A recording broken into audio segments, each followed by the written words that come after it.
मैं आपके साथ अकाल की बात करूंगी, जो बाइबल में बहुत जगह ज़िक्र आया है अकाल के बारे में।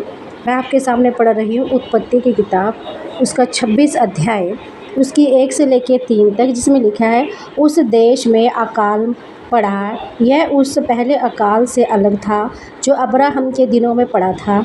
इसलिए इसहाक गरार को फलिस्तियों के राजा अबीमेलेक के पास गया। वहाँ यहोवा ने उसको दर्शन देकर कहा, मिस्र में मत जा, जो देश मैं तुझे बताऊंगा उसी में रह।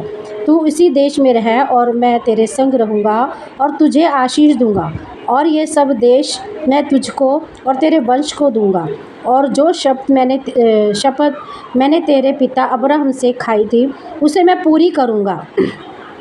मैं तेरे वंश को आकाश के तारागण के समान करूँगा, और मैं तेरे वंश को ये सब देश दूंगा, और पृथ्वी की सारी जातियाँ तेरे वंश के कारण अपने को धन्य कहेंगी, क्योंकि अब्राहम ने मेरी मानी और जो मैंने उसे सौंपा था उसको, और मेरी आज्ञाओं और विधियों को व्यवस्था का पालन किया।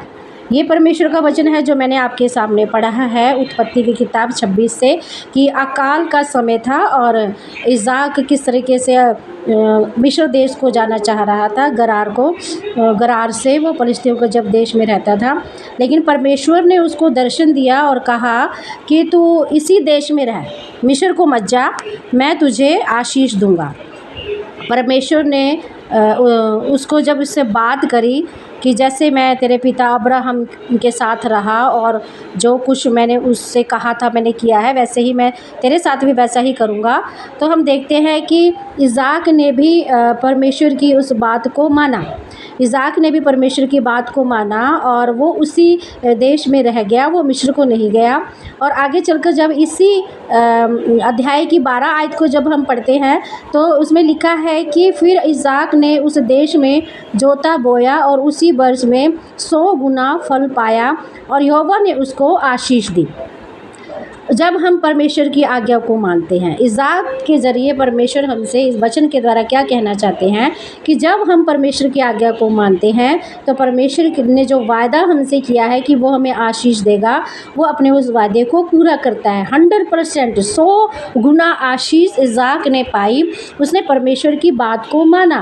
अकाल के समय भी उसे 100 गुना आशीष मिली, क्योंकि उसने परमेश्वर की आज्ञा को माना। उस देश में वो रहा, उसने जोता बोया और उसी वर्ष में 100 गुना फल पाया।